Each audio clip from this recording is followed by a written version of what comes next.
تو ہم یہ کہہ سکتے ہیں کہ انہوں نے ایک طرح سے کلچرل وی پی این کا استعمال کیا۔ کلچرل وی پی این، ارے واہ، یہ بہت زبردست تشبیہ ہے۔ مطلب سیاسی سرحدوں پر حکومتوں نے ایک مضبوط فائر وال لگا رکھی تھی، ہر قسم کا رابطہ بلاک تھا، لیکن انہوں نے اپنی ایک مشترکہ روایت کو یعنی رکشا بندھن کو ایک بیک ڈور کے طور پر استعمال کیا۔ بالکل بالکل۔ تاکہ وہ ایک ایسا کنیکشن بحال رکھ سکیں جسے سیاست دان اپنے تمام تر قانون کے باوجود روکنے میں ناکام رہے۔ بالکل درست، اور یہ واقعی بڑی دلچسپ اور بامقصد تشبیہ دی ہے آپ نے۔ یہ کلچرل وی پی این اس لیے بھی کامیاب رہا کیونکہ سرحد کے اس پار جو شخص موجود تھا وہ اس سگنل کی اہمیت کو سمجھنے کی مکمل صلاحیت رکھتا تھا۔ ہاں، اختر انصاری۔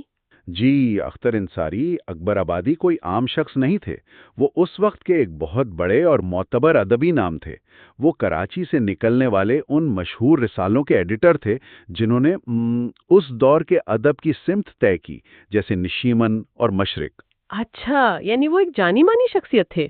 بالکل، اس کے علاوہ حیدرآباد اور سندھ سے چھپنے والے رسالے نئی قدریں کی ادارت بھی ان کے پاس تھی۔ اب دیکھیے، وہ چاہتے تو اس راکھی کے لفافے کو ایک روایتی مبارکباد یا ایک جذباتی خط سمجھ کر اپنی میز کی دراز میں رکھ سکتے تھے۔ ہاں، کسی کو بتانے کی کیا ضرورت تھی؟ بالکل، لیکن انہوں نے اسے ایک ذاتی خط نہیں بلکہ ایک ثقافتی امانت کے طور پر قبول کیا۔ یعنی وہ اس وقت کے بڑے کلچرل انفلوئنسر تھے، ان کی کہی ہوئی بات کی ایک گونج تھی، وہ کوئی ایسے گمنام شاعر نہیں تھے جنہیں بس ایک خط مل گیا اور بات آئی گئی ہو گئی۔ 100%۔ ان کی ایک مضبوط آواز اور ایک خاص ادبی مقام تھا، اور انہوں نے اس مقام کا استعمال کیسے کیا؟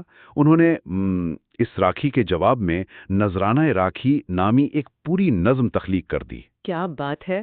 اس طرح انہوں نے ادب کو ایک ایسی ثقافتی پناہگاہ یعنی ایک کلچرل سینکچوری بنا دیا جہاں گنگا جمنی تہذیب ان ریاستی اور سیاسی پابندیوں سے آزاد ہو کر کھلی فضا میں سانس لے سکتی تھی۔ انہوں نے اس رشتے کو چھپانے کے بجائے اسے تاریخ کے صفحات پر ہمیشہ کے لیے درج کر دیا۔ یہاں آ کر بات واقعی بہت دلچسپ ہو جاتی ہے، کیونکہ اگر آپ ان کے الفاظ پر غور کریں، ہمارے ماخذ میں نظم کی جو ابتدائی لائنیں دی گئی ہیں وہ کچھ یوں ہیں کہ تم نے راکھی پیش کی ہے بڑھایا دستے شوق، اور اب مدہوش بھائی سے تمہیں کیا چاہیے۔ انہوں نے یعنی کسی قسم کی جھجک یا سفارتی احتیاط کے بغیر کھلے عام خود کو ان کا بھائی تسلیم کیا۔ لیکن مجھے اس پوری صورتحال میں جو چیز سب سے زیادہ حیران کر رہی ہے وہ ان کے جوابی تحفے کی نوعیت ہے۔ وہ کیسے؟ دیکھیے، عام طور پر ہم دیکھتے ہیں کہ رکشا بندھن پر جب بہن راکھی باندھتی ہے یا بھیجتی ہے تو بھائی کے ذمے ہوتا ہے کہ وہ اسے کوئی قیمتی تحفہ دے، سونا، چاندی، کپڑے یا پھر پیسے دیے جاتے ہیں۔ جی، روایت تو یہی ہے۔ ہاں، لیکن اس پاکستانی بھائی نے تحفے میں کوئی مادی چیز نہیں دی بلکہ نظریات اور خیالات کے موتی دیے۔ کیا واقعی ادب کبھی کبھی مادی تحفوں سے زیادہ قیمتی اور دیرپا ثابت ہو سکتا ہے؟ میں تو یہ سوچ رہی ہوں۔ اگر ہم اسے ایک بڑے تناظر میں رکھ کر دیکھیں تو مادی تحائف کی بہرحال ایک میعاد ہوتی ہے۔ صحیح۔ سونا چاندی بظاہر قیمتی ہیں لیکن وہ وقت کے ساتھ پرانے ہو جاتے ہیں، گم ہو سکتے ہیں یا خرچ ہو جاتے ہیں۔ لیکن جو نظریات اور خیالات اختر انصاری نے اپنی نظم میں پرو کر ان بہنوں کو بھیجے وہ لازوال تھے۔ آج تک زندہ ہیں۔ بالکل، وہ آج 7 دہائیوں بعد بھی اتنی ہی شدت اور اہمیت کے ساتھ پڑھ رہے ہیں۔ انہوں نے اپنی نظم میں بہنوں کو محض رسمی دعائیں نہیں دیں بلکہ ایک بڑے شفیق بھائی کی طرح انہیں زندگی گزارنے کا ایک پورا لائحہ عمل دیا۔ کس طرح کا لائحہ عمل؟ وہ اپنی بہنوں کو بڑی خوبصورتی سے نصیحت کرتے ہیں کہ صرف علم حاصل کر لینا یعنی کتابیں پڑھ لینا یا ڈگریاں لے لینا کافی نہیں ہے، بلکہ اس علم کا آپ کی عملی زندگی میں نظر آنا شرط ہے۔ علم پر عمل ہونا چاہیے۔ افو، یہ بات آج کے دور میں کتنی گہری اور بامانی لگتی ہے نا؟ ہاں، میرا مطلب ہے کہ آج کل ہم اکثر دیکھتے ہیں کہ ہم سبھی ایک طرح کے انفارمیشن اوورلوڈ کا شکار ہے۔ ہمارے پاس معلومات کا، ڈیٹا کا ایک نہ رکنے والا سیلاب ہے جو ہر وقت ہماری اسکرینوں پر بہہ رہا ہے۔ ہم دن بھر میں درجنوں آرٹیکلز پڑھتے ہیں، تفصیلی جائزے سنتے ہیں، ویڈیوز دیکھتے ہیں۔ بالکل، ہم ہر وقت کچھ نہ کچھ کنزیوم کر رہے ہوتے ہیں۔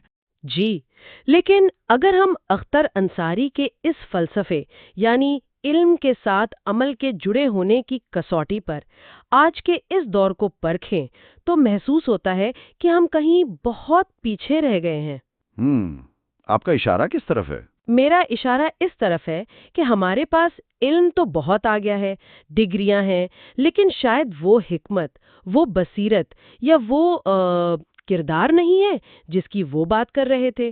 ہم نے پڑھنا تو سیکھ لیا ہے، لیکن شاید ان معلومات کو اپنے کردار کا حصہ بنانا بھول گئے ہیں۔ آپ نے بالکل درست نشاندہی کی ہے۔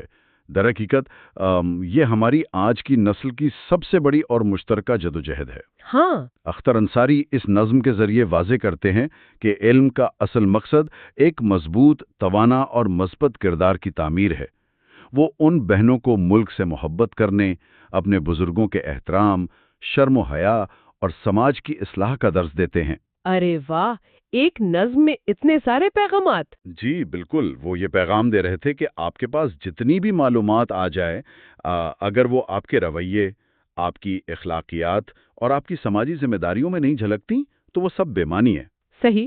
یہ اس دور کے ادب کی ایک زبردست طاقت تھی کہ وہ محض رومانوی تصورات، چاند، ستاروں اور پھولوں کی باتوں تک محدود نہیں رہتا تھا، بلکہ وہ معاشرے کی اخلاقی اور سماجی رہنمائی کا فریضہ بھی سر انجام دیتا تھا۔ بالکل، اور یہ رہنمائی ایسی تھی جو سرحدوں کی محتاج نہیں تھی۔ لیکن اب ذرا اس طرف آتے ہیں کہ یہ خوبصورت کہانی، یہ مکالمہ، یہ جذبات ہم تک آج اس شکل میں پہنچے کیسے؟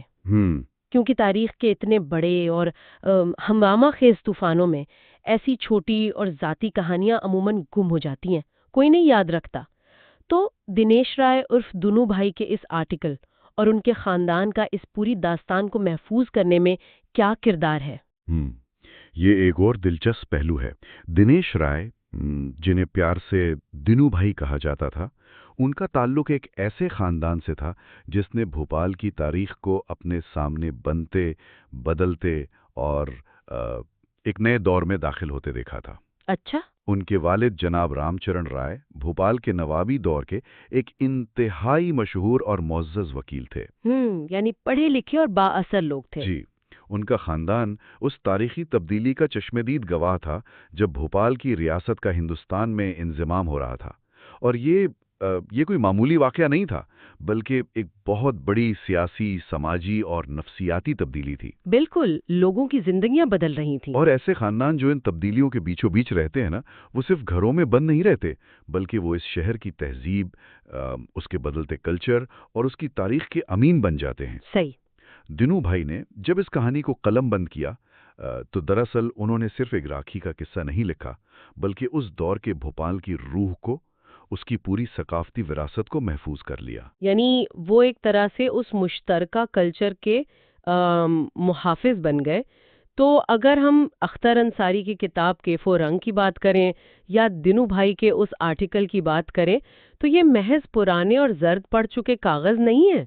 بالکل نہیں۔ یہاں جو بات سب سے زیادہ توجہ طلب ہے وہ یہ ہے کہ یہ پرانے کاغذ دراصل ان خاردار تاروں اور دیواروں سے کہیں زیادہ مضبوط اور پائیدار ہیں جو سرحدوں پر کھڑی کی گئی تھیں۔ واہ، کیا بات کہی ہے آپ نے! دیکھیں نا، ہمیں عموماً تاریخ بادشاہوں کے فرامین، جنگوں کے فیصلوں اور سیاسی معاہدوں کے حوالے سے پڑھائی جاتی ہے، لیکن حقیقی تاریخ، وہ تاریخ جو انسانوں کو انسانوں سے جوڑتی ہے، وہ ان کتابوں، یادداشتوں اور نظموں میں موجود ہے۔ بالکل، عام انسان کی تاریخ۔ جی، تہذیب صرف اونچے قلعے اور شاندار محلات بنانے سے زندہ نہیں رہتی۔ تہذیب زندہ رہتی ہے ایسی ہی چھوٹی چھوٹی انسانی کہانیوں سے۔ ایک بہن کا سرحد پار راکھی بھیجنا اور ایک بھائی کا نظم کے ذریعے اسے جواب دینا۔ دونوں بھائی نے یہ تحریر لکھ کر ہمیں یہ باور کرایا ہے کہ اگرچہ ہم سیاسی اور جغرافیائی طور پر الگ ہو گئے، لیکن ہمارا وہ تہذیبی اور انسانی رشتہ کبھی نہیں ٹوٹ سکا۔ تو ان سب کا مطلب کیا ہے؟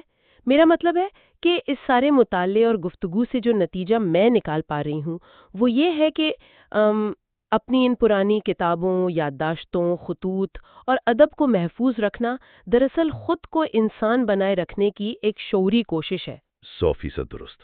یہ محض کاغذوں کو دیمک سے بچانے کا نام نہیں ہے، بلکہ یہ اپنی قومی یادداشتوں، اپنی مشترکہ وراثت اور اس کلچر کو محفوظ رکھنا ہے جس نے ہمیں ایک دوسرے کا درد محسوس کرنا سکھایا۔ بالکل، ہمدردی سکھائی۔ ہاں، اگر ہم ان کتابوں کو، ان کہانیوں کو کھو دیں گے تو ہم شاید یہ بھی بھول جائیں گے کہ کبھی ہم اتنے روادار تھے کہ ایک کچا دھاگا بھی سرحد کی سختیوں پر بھاری پڑ جاتا تھا۔ آپ نے اس پوری گفتگو کا بہت ہی خوبصورت اور جامع نچوڑ پیش کیا ہے۔ آج کے اس گہرے مطالعے کو سمیٹتے ہوئے میں یہی کہوں گا کہ 1953 کے اس سخت ترین دور میں جب ہر طرف نفرتوں اور شبہات کا پیرا تھا، ایک معمولی سی راکھی کا سرحد پار کرنا اور اس کے جواب میں ادب کے کینوس پر ایک ایسی نظم کا تخلیق ہونا جو آج تک زندہ ہے، یہ اس بات کا حتمی ثبوت ہے کہ سچے انسانی رشتے کسی بھی جغرافیائی، سیاسی یا مذہبی دیوار سے بہت اونچے ہوتے ہیں۔ اختر انصاری اکبر آبادی